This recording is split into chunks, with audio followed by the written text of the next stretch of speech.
Hey everyone, this is Daniel for Rock the JVM, and you are watching part 4 of the Slick tutorial in Scala. In this video, I'm going to show you some advanced Slick features, in particular in connection with PostgreSQL, which is the database that we've been using in this mini-series. So without further ado, I'm going to go back to the project where we left off in the previous video, and I'm going to walk you through where we are now and the kind of objective that we are following in this video. Now, this project was built from scratch in the first video in the mini-series, which I recommend that you watch first if you haven't done so before. We also have a written version at the blog with the link in the description, of course, which describes the entire tutorial with all the parts in order. Now, just to walk you through where we are at in this project, this is a plain IntelliJ project with SBT, and we have here under build.sbt, we have all the library definitions that we're ever going to need in this tutorial, and you can also find the library definitions and the build.sbt contents in the blog post, which I recommend that you have it handy next to you if you haven't created this project before. Besides build.sbt, we have Docker Compose YML, which is a configuration file for spinning up a Postgres instance as a Docker container, which is why we are going to use this Docker Compose command to spin up an independent Postgres service. And Docker Compose YML will rely on this database directory with initscripts.sql, which creates a bunch of tables for the use cases that we have demonstrated so far in this tutorial. We have a fictitious movie database with a bunch of tables, movies, actors, actor mappings, locations, properties, and so on and so forth. This is automatically executed when the Docker container is spun up. Besides the initscripts.sql, we have an application.conf under source main resources, and this is a properties file which Slick will take a look at when instantiating the connection to the Postgres database. This contains the entire connection information with the driver, the Hikari connection pool, and a bunch of configurations which contain the URL and the username and password configuration. Now, besides application.conf, we also wrote quite a bit of code in the previous videos. Now, in this connection object, all we have is a database which we use to execute query commands, which are translated into actual SQL statements that the database will execute. And here under model, we have a bunch of data types with their corresponding tables. So far we have some case classes for movies, actors, actor mapping between movies and actor table, and also a table which contains an association between a movie and an enumeration. And we discussed that in actually the last video. Now, every single table will have a Slick table described with the same pattern, and I describe every single bit in the first video. And we're going to follow the same patterns here in this video. I recommend that you watch the first video if you haven't done so already. And here under main, we have a bunch of demonstrations where we do a variety of things to the Postgres database. We insert, we update, we delete records, and so on and so forth. We have a bunch of methods here under main. And in this video, in the demonstrations that I'm going to show you, I'm also going to add a bunch of new methods in order to interact with the database in the style that I'm going to put shortly. Now, the objective for this video is to add some specific support for complex data types in Postgres. Specifically, Postgres supports the structure array, map, and JSON values. So we can store JSONs, arrays, and maps directly in the fields of records in the database. Now, Slick does not support this immediately right off the bat because Slick is a very general library supporting a variety of JDBCs, but we can add a dedicated support for these complex data structures with some additional libraries. So here under build.sbt, we have two additional libraries, SlickPG, which is Slick Postgres, and SlickPG Play JSON. This is a serialization library for JSON, and SlickPG offers some additional support for data structures that Postgres can natively store. And we're going to use the SlickPG and SlickPG Play JSON libraries to add some data structures that are slightly more complex than what we've done so far. All right, now let's get started. I'm going to go back to the model file where we have our case class definitions and we have the Slick table definitions as well. And here in part 4, we're going to store a bunch of classes that will contain some complex data structures. So currently we have movies with an ID, name, release date, and length. We have an actor with an ID and name. This is pretty simple. An actor mapping, just to do joins. You can check out the second video in the series. And we have streaming provider mapping, which stores an enumeration. We demonstrated that in the previous video. Now, under part 4, we're going to define a bunch of case classes that will also store arrays, maps, and JSON values. And for this use case, I'm going to create a case class. I'm going to call this movie locations to denote the locations where a movie was shot. And we have an ID here. I'm going to store that as long as before. I'm going to have a movie ID as a long so that I can identify the movie in the database, and a bunch of locations. This is the new thing. I'm going to store that as a list of string. Now, not all databases can store lists natively, and Postgres does support that. So we're going to add Postgres support for this new case class. Now, we need, as we did in the previous video, to create table classes in the style that we did before for this new data structure. Now, because we did earlier everything in the Slick tables object for the simple tables, I'm going to create a new object here for the new tables. So I'm going to define an object. Let's call this special tables. And here under special tables, we are going to define a table class for this new case class instance. Now, I'm going to copy most of the stuff that I did for the regular table, such as the movie table, and I'm going to copy that. I'm going to collapse this, and then I'm going to paste everything. And in this case, we have a bunch of fields and methods that are not available to us. And that is because we need to import a Postgres profile. So I'm going to import Postgres profile.api.everything, which imports a bunch of table classes and methods. So these are first class methods under the Postgres profile. Now, I'm going to change the movie table to say movie locations table. So movie locations table. This is going to take a tag which is of type tag. This is known to Postgres, and this extends table of type, and we're going to add our case class definition so that we can have all of our code in sight. And I'm going to copy movie locations, and I'm going to add it as a type argument here for movie locations. So the movie locations table will extend a mapping table of that particular case class. The tag will be passed automatically by Slick. The schema name is called some movies because in the init-script-SQL, all of our tables have the movies prefixed here, so the prefix will be placed in our file as well. Then we have the table name, which is, I think, called movie locations. Let me navigate back. So this is called movie locations, and I'm going to copy this name and I'm going to paste it here exactly as it is. And then I'm going to define some methods that correspond to all the fields in this data structure. So now we have the ID, which is a column of type long. The column name is called movie location ID. So I'm going to copy that. I'm going to paste it here. This has the property of being a primary key and being auto incremented for Postgres to automatically increment the identifier, the primary key. Then we have the movie ID, which is a long. So the movie ID is this one, movie ID. I was about to make a mistake there. And the name is going to be called movie ID. So the second method needs to correspond to the second field in the case class. So movie ID, which is a column of type long again, under the name movie ID. And then we have long, and then we have the locations. This is the interesting bit. So we have locations, which is a column of type list string, and the column name is supposed to be called locations, exactly as it sits here in the table. So we have locations. The other method I'm going to remove, and the mapping function, the star method, will take a tuple of column objects. So I'm going to have ID, movie ID, and locations.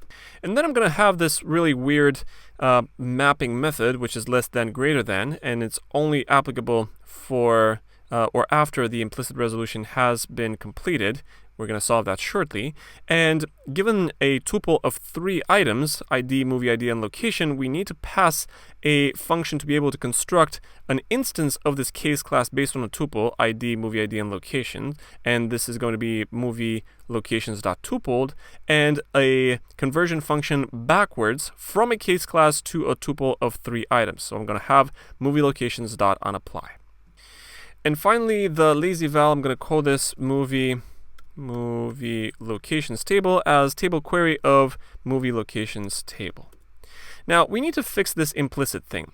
Unfortunately, unlike what we did in the previous video, we cannot really parse this by hand by passing an implicit value here, but we will need to change the Postgres profile that enables all of these APIs, including the exposure of the table's types and of these methods that we're using here, almost taking them for granted, mind you. So here, the Postgres profile will have to change, and we're going to define our own Slick profile in order to be able to run these implicits automatically. So I'm going to create a new Scala class here under the main package com.rockthejvm. I'm going to call this custom Postgres profile. I'm going to make it an object. And all we need to do is extend a bunch of already existing types in some of these libraries. So this extends, first of all, we need to extend a type that's called EXPostgres_profile, which is a generic type right above Postgres profile, the one that we've been using so far. So this extends EXPostgres_profile. And then in order to add the array support for that particular field, we will mix in the trait PGArraySupport. So PGArraySupport is a little type that when mixed in will add a bunch of implicit values that will help with parsing the lists of strings of ints and longs and so on and so forth. Now, inside this object, I'm going to define another object which provides the capabilities to interact with the array data types in Postgres. And that is going to be, I'm going to call this custom Postgres API. And this extends a type called API, which is very, very general in Slick, with a bunch of capabilities. So I'm going to have with array implicits. Now, in this little object, I'm going to create an implicit val. And I'm not sure if you remember from the previous video, but in order to be able to parse strings into our data structures, we will have to pass a type mapper that is passed implicitly. So I'm going to have a string list type mapper, and I'm going to use a very weird structure. It's called a simple array GDBC type of type string, because we are using arrays of strings in our model. So here under the movie locations, the field that we're interested in is a list of strings. So here this type mapper will have arrays of type string. And the parameter here that I'm going to pass here is text. And then I'm going to say to, and we're going to pass a function here. I'm going to say underscore to list. Now, there's a lot happening inside. So this simple array JDBC type is a data structure with a bunch of logic that knows how to parse a field in the Postgres database and convert that to a list of string. And that list of string will actually be able to be stored in our case class instances. So this type mapper will be passed implicitly for us. Now, in order to be able to use this implicit val, I'm going to override val API, which is the main object with all the type definitions and all the method exposures and all the logic inside. I'm going to expose that as custom Postgres API. So this singleton object. Now, what we need to do is go back to our model, and instead of the Postgres profile here, we're going to use our custom one. So I'm going to have custom Postgres profile. Now, the custom Postgres profile is importable not from Slick JDBC, but from our own package here at Rock the JVM. After I've done that, notice that all of our implicit requirements went away.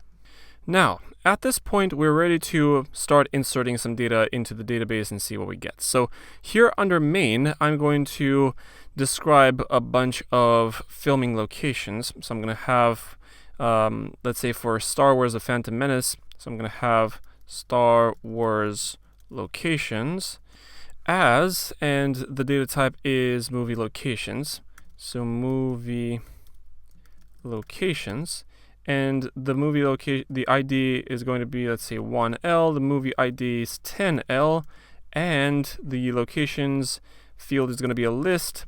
And for Star Wars, we have here in my notes, I have England, we have Tunisia, and Italy, among other places. And I'm going to insert this record into the database. I'm going to scroll all the way down. Let me define a method, insert locations for Star Wars. And this is going to be a simple demonstration. I'm going to have my query as slick tables. I'm actually going to call this special tables. So special tables dot movie locations table plus equals, and I'm going to have Star Wars locations. And all I need to do is to say connection.db dot run on this query, which translates to insert into this table this little record. And this will be a future of type, I think it's going to be a future int, because when you insert a record or more records into the database, you'll get a future containing the number of records that were inserted. I don't really care about that future. So I'm going to call in main this insert location Star Wars thing, and I'm going to see the result in the table. First of all, before I run the application, I need to make sure that the Postgres service is active, which is why I'm going to navigate here in a terminal window. I'm going to navigate to the directory where I have my project, and I'm going to do docker compose up to spin up my Postgres database. Now, because I've done this before, the docker compose up command spins up almost instantly. And in another terminal window, I'm going to do docker ps to find the name of the Docker container. I'm going to copy that, and then I'm going to do docker exec -it. I'm going to paste that, and then I'm going to run the psql connection command. So psql -U Postgres. psql is the command to connect to the Postgres database. -U is the username, or expects the username is the username flag, and we have Postgres as the actual username. And now we have the Postgres prompt. Now, I need to check the data in the existing table with the movie locations. So let me go back to the init-script-SQL, and the table name is movies.movielocations in quotes. So I'm going to copy that, and then I'm going to say select star from this thing with semicolon at the end, and we should have an empty table at this point. Now, I'm going to run the application, so I'm going to go back to main, run the application, and in 5 seconds, it should stop. So this compiles, and I have a bunch of exceptions. Let's see. So we have receiver class, Rock the JVM, custom Postgres profile, custom Postgres API does not define an inheritance implementation of the resolved method, and this is EQ on Java lang object. This is pretty weird. I think I've seen this before, and this is based on reflection and class manipulation. And I'm going to go back to my custom Postgres profile. And if you note, if you take a look at the X Postgres profile, it's defined as a trait. And this has a companion object which says object X Postgres profile extends X Postgres profile. This is a pattern that I've seen over and over and over again. I think this has something to do with this exception, which is why I'm going to follow the same pattern. So this object will actually be a trait. I'm going to copy this one, and I'm going to go back at the end of the file. I'm going to say object extends custom Postgres profile. And I think because we're using an object which inherits from a trait, which forces all this initial initialization of these super types, and including the object custom Postgres API, I think we should work around this kind of weirdness. Let's try going back to main, and let me run the application again. And lo and behold, we don't have the exception anymore. The query should have executed by now. Let's go back to our database, and let's just run another select. And thankfully, we have locations here, England, Tunisia, and Italy. So this is pretty awesome. We could write a custom data type in one of these fields. So this is the pattern that we need to follow if we are to support arrays into our case classes. And I'm going to follow the same pattern for map types and for JSON objects as well. Let's take a look. So I'm going to go back to model, and I'm going to create another case class. And I'm going to call this movie properties, which has an ID as a movie ID, which is again a long. And instead of a list, I'm going to store a properties map in this case. So I'm going to have properties, and I'm going to store that as an arbitrary map of string and string. All right, so this is the case class definition. All right, let's write some proper Scala. And I'm going to copy most of this stuff. So under special tables, I'm going to copy the movie locations table. I'm going to name this for, this is movie properties. So this is going to be movie properties table.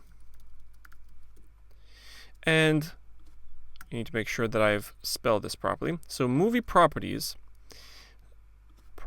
with a single E. Good. So we have movie properties, and this extends movie properties as a type argument for a table. The tag needs to stay the same. The movie schema name is the same. The table is called movie properties. And I'm going to take a look at the SQL script. So we have movie properties here, which is great. Let's come back. And the movie properties table will have three methods. One is called ID, one is called movie ID, and one is called properties. So not locations, this is called properties. And the column here is going to be typed with, instead of a list of string, we're going to have map of string and string. And the column name, I think it's called properties. I'll have to check. So let's see, we have properties here, which is great. And as before, we need to add the appropriate implicits here. So I'm going to override the association with the properties method now added here. And instead of movie locations, we're going to have movie properties, tupled, and unapply. And the lazy val here is going to be a movie properties table. Properties as a table query of movie properties table. Now we need to solve the implicits problem, and we already know how to do that. I'm going to go to the custom Postgres profile, and I'm going to add a bunch of support. And instead of PG array support, I'm going to add a special kind of support which is native to Postgres, which is called HStore support, and this follows the same pattern as before. So it's called PG HStore support. Notice that it's automatically imported here. And the custom Postgres API will now have to mix in something that's called HStore implicits. And with that, we should have all the implicit requirements set up for us. So if we navigate back to model, notice that all of our implicit requirements went away. And with that, I think we're ready to insert a property map in the movie properties table. So under main, I'm going to scroll all the way up, and I'm going to define a little value here. I'm going to call this Star Wars properties as a movie properties data structure with, let's say, the ID 1L about the movie Star Wars: A Phantom Menace 10L, and we have a map of string and string. So I'm going to give any kind of properties that I like. For example, genre, I'm going to say it's sci-fi, and let's say features,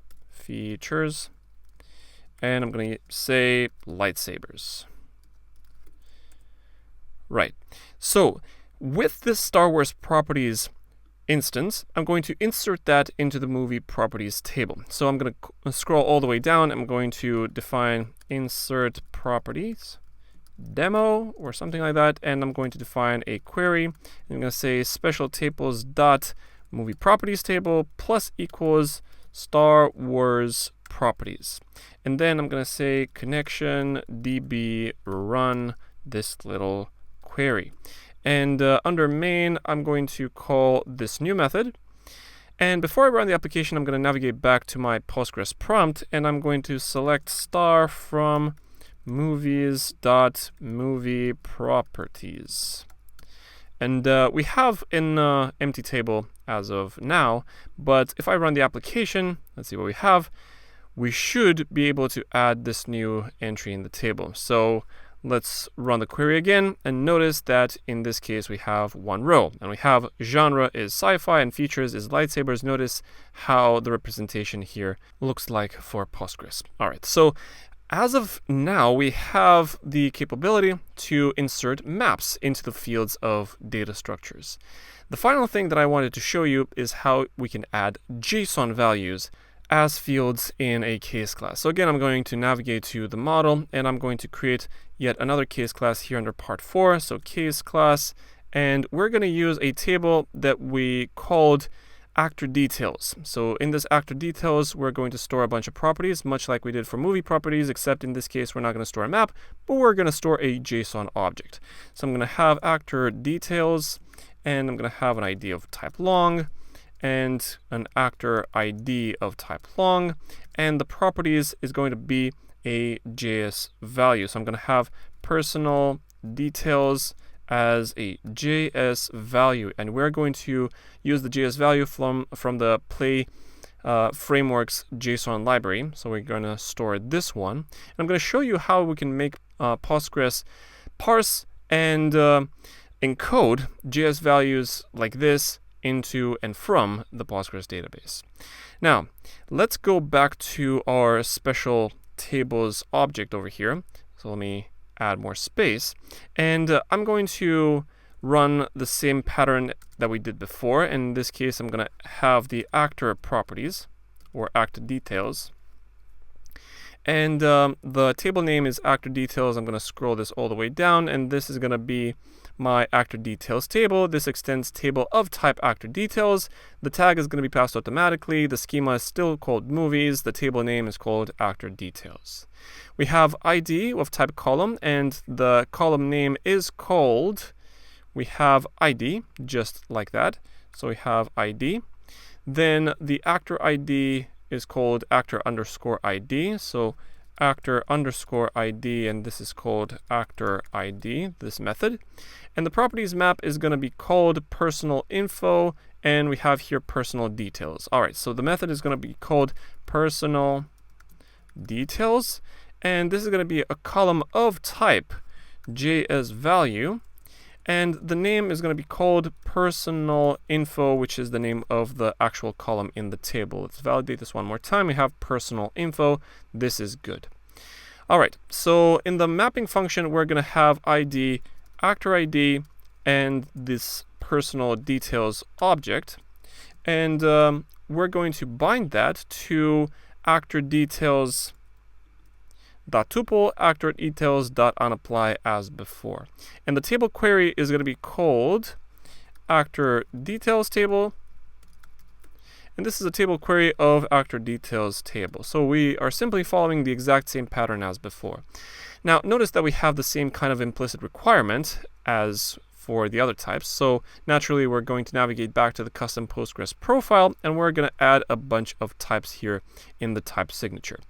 Now, in order to add JSON support, we're going to mix a bunch of traits here in the custom Postgres profile, and I'm going to have PG JSON support, and the special flavor of JSON support, which is the Play JSON API, we're going to have PG Play JSON support. So we're going to mix both.